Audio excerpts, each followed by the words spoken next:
Hi hello नमस्कार सर्वांना. आज आपण आपल्या लाडक्या कथामालिकेचा म्हणजेच बिझनेस लवचा भाग 2 पाहणार आहोत. चला तर मग वेळ न घालवता सुरुवात करूया.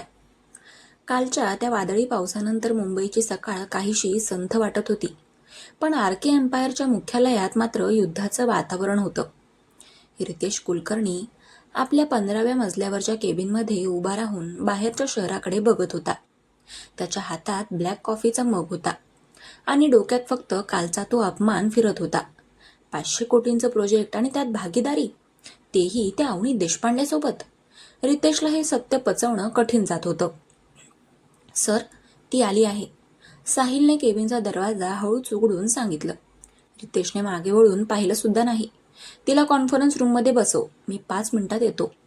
पण सर, ती थेट तुमच्या केबिनकडेच येते. मी तिला थांबवण्याचा प्रयत्न केला, पण साहिलचं वाक्य पूर्ण व्हायच्या आतच केबिनचा मोठा लाकडी दरवाजा जोरात उघडला गेला आणि अवनी वाऱ्यासारखी वेगाने आतमध्ये शिरली. पांढऱ्या रंगाचा फॉर्मल शर्ट, काळी पॅन्ट आणि चेहऱ्यावर तोच धारदार आत्मविश्वास. तिने रितेशच्या केबिनचं निरीक्षण केलं आणि एका सोफ्यावर आरामात बसली. तुझं ऑफिस तुझ्या स्वभावासारखंच आहे रितेश, थंड, निर्जीव आणि खूप जास्त शो ऑफ असलेलं. रितेशने कॉफीचा मग टेबलावर आदळला. हे माझं खाजगी केबिन आहे अवनी, इथे येण्याआधी परवानगी घ्यावी लागते. हे तुझ्या लहानशा ऑफिसमध्ये तुला कोणी शिकवलं नाही का? अवनी हसली.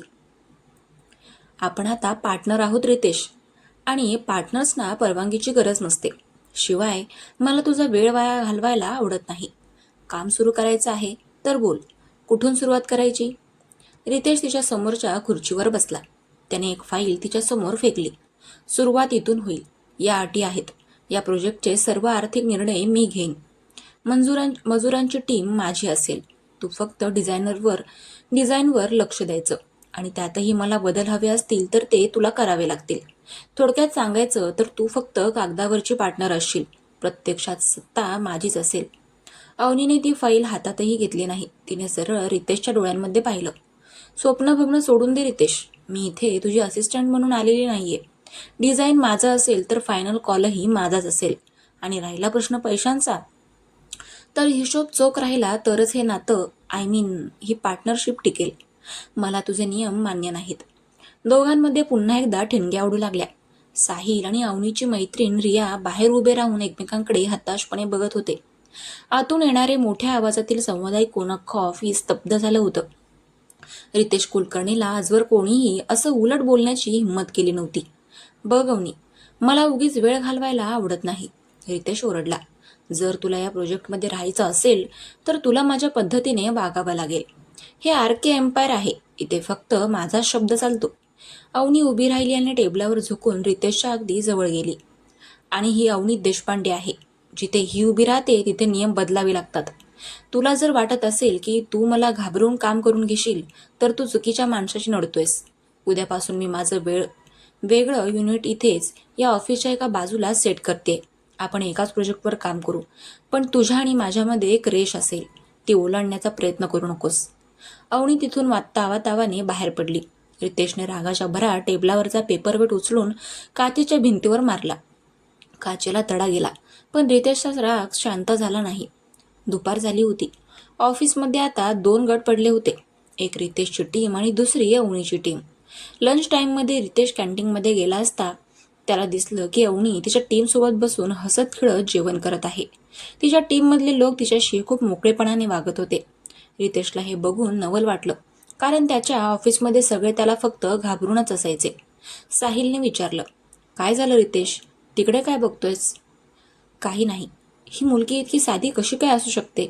मगाशी तर वाघिणीसारखी ओरडत होती आणि आता जणू काही झालंच नाही अशा थाटात गप्पा मारते, रितेश पुटपुटला.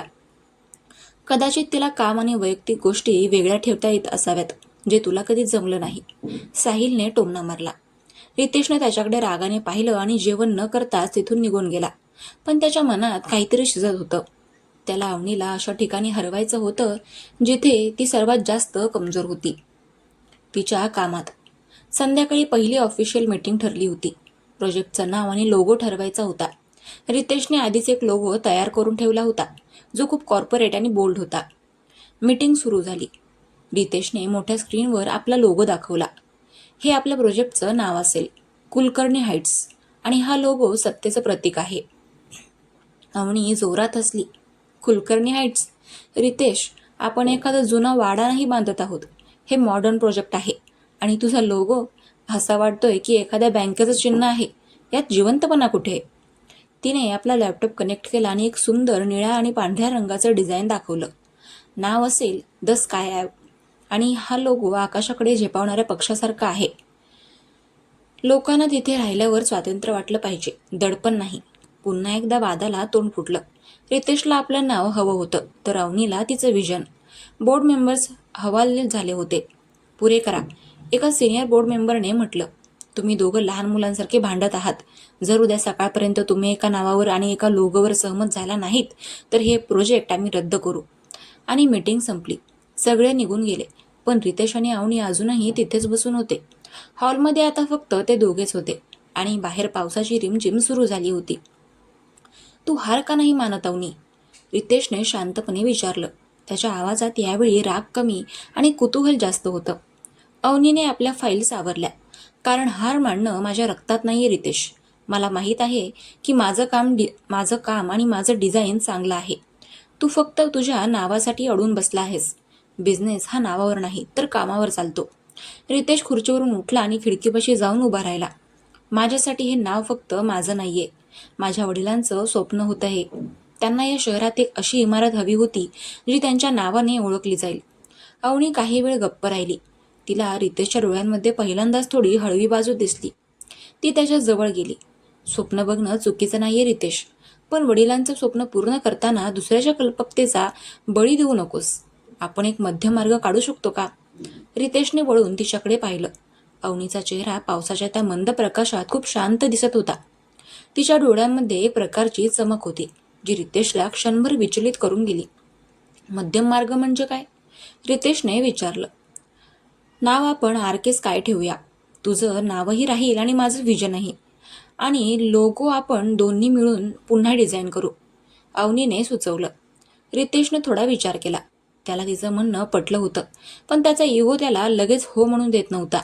तरीही त्याने एक दीर्घ श्वास घेतला आणि म्हणाला, ठीक आहे, पण लोगो माझ्या चॉईसचा असेल. बघूया, अवनी हसून म्हणाली. त्या रात्री उशिरापर्यंत दोघंही ऑफिसमध्ये बसून लोगोवर काम करत होते. कामाच्या ओघात त्यांच्यातले मतभेद थोडे कमी झाले होते. रितेशला जाणवलं की अवनी जितकी कडक आहे तितकीच ती कामात हुशारही आहे.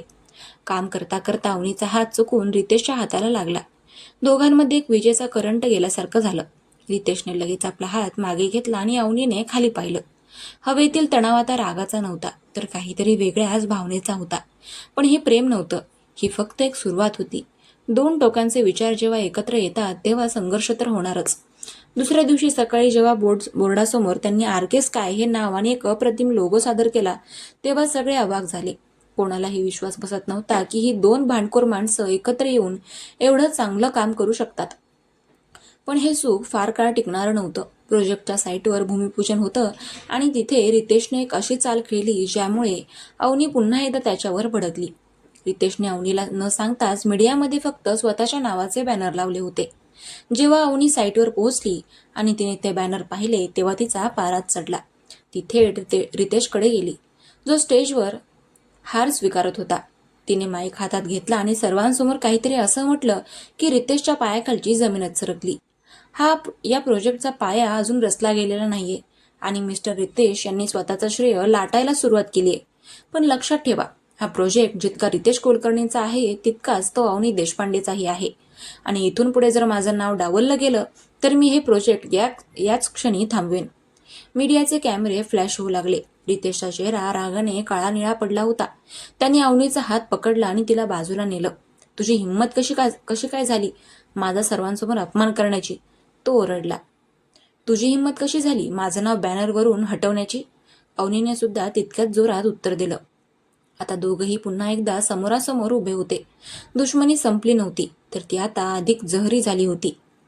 आता ही दुश्मनी त्यांना कुठपर्यंत घेऊन जाईल हे तर आपल्याला पुढच्या भागातच समजेल. तोपर्यंत बघत राहा आपल्या या चॅनलवरची लाडकी कथा मालिका बिझनेस लव. आजचा भाग कसा वाटला ते कमेंट करून नक्की सांगा आणि आपल्या चॅनलला सबस्क्राईब करायला विसरू नका. भेटूया उद्याच्या भागात. चलो बाय.